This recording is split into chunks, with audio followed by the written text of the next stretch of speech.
Hörmətli müəllimlər, əziz məktəb yoldaşlarım və efir vasitəsilə səsimizə səs verən, qəlbi insan sevgisi ilə döyünən hər bir kəs. Günün ən xoş və mənəvi baxımından ən zəngin anlarını yaşadığınız bu dəqiqələrdə hər birinizi böyük ruh yüksəkliyi ilə salamlayıram.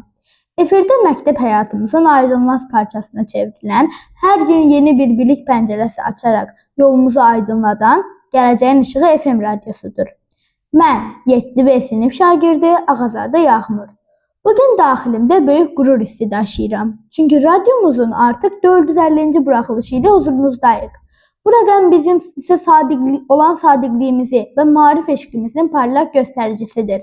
Bugün sizlərlə insan iradəsinin hududsuzluğunu və 5 may əlillərin hüquqlarının beynəlxalq müdafiəsi gününün mahiyyətini müzakirə edəcəyəm. Bugün 5 may tarixi tərtibində sadəcə bir rəqəm deyil, cəmiyyətin hər bir fərdinin bərabər hüquqlara sahib olduğunu hayqıran qlobal bir hərəkatın simvoludur.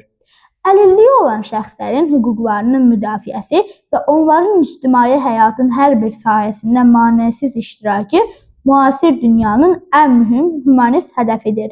Elmi dildə desək, inklüziv cəmiyyət qurmaq, hər kəsin fərdi ehtiyaclarını nəzərə alaraq onlara bərabər imkanlar və əlçatan mühit yaratmaq deməkdir.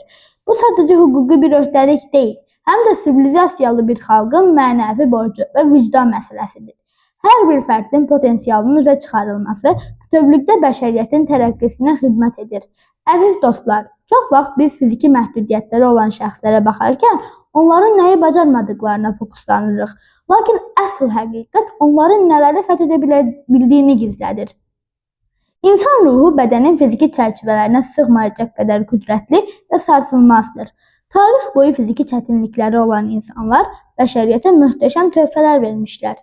Eşitmə qabiliyyətini itirən dahi Beethoven ölməz əsərlərini iflic olmasına baxmayaraq Stephen Hawkingin kainatın sirlərini necə aydınlatdığını xatırlayaq.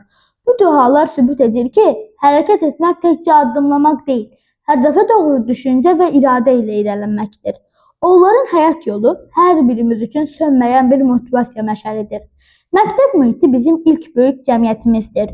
Burada öyrəndiyimiz ən vacib dərs fərqliliklərə hörmət etmək olmalıdır.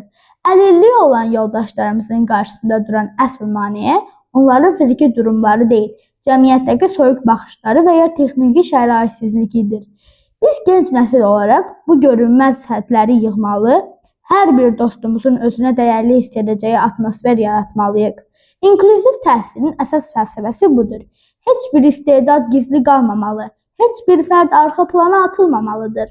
Biz bir-birimizin əlindən tutduqca çətinliklər azalır, ümidlər böyüyür və uğur yolları hər kəs üçün genişlənir. Məktəbimizdəki həmrəylik ruhu bizim ən böyük sərvətimizdir. Dövlətimiz tərəfindən həyata keçirilən sosial islahatlar və inklusiv proqramlar təqdirə layiqdir. Lakin ən köklü dəyişiklik düşüncəmizlə başlamalıdır. Onlara acıma hissi ilə yanaşmaq deyil, bacarıqlarına inanmaq lazımdır. Unutmayaq ki, həyat gözlənilməzdir və hər birimiz hər an fiziki məhdudiyyətlə üzləşə bilərik. Bu baxımdan empatiya qurmaq və əlçatan mühit tərəfdarı olmaq hər bir müasir gəncin əsas həyat baxışı olmalıdır. Biz birlikdə maneələri sındıran bir gücə çevrilməliyik. Hər bir insanın hüququnu qorumaq əslində öz gələcəyinizi sığortalamaq deməkdir. Cəmiyyətin inkişafı fərdlərin bir-birinə olan dəstəyi ilə ölçülür. Əziz dinləyicilər, gəlin unutmayaq ki, həqiqi məhdudiyyət bədəndə deyil, düşüncələrdə və qəlblərdə olan bariyerlərdir. Biz bu bariyerləri qırdıqca daha sivil və daha güclü bir toplum olacağıq. Hər bir uğurlu addım, hər bir kiçik dəstək, böyük dəyişikliklərin başlanğıcıdır. Sizləri bu yolda daha həssas olmağa, ədalət prinsiplərini hər şeydən uca tutmağa səsləyirəm. İradə varsa, hər bir maneə aşılmaq üçün pilləkəndir.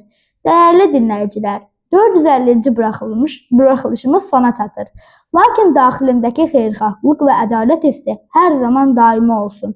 Ümid edirəm ki, bugünkü söhbətimiz qəlblərinizdə bir işıq yandırdı və sizi ətrafınızda daha humanist baxmağa sövq etdi. İnsan olmaq hər şeydən öncə başqasının çətinliyini hiss etmək və onun sevincinə səmimiyyətlə qovuşmaqdır. Sizinlə mən idim, 7B sinif şagirdi Ağazadə Yağmur.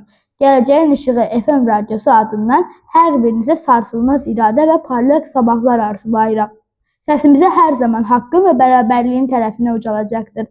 Gələn efirlərdə görüşmək ümidi ilə. Həyat eşqiniz sönməsin və hər addımınız nura doğru olsun. Sağlıqla, sevgi ilə, mənəvi ucalıqla qalın.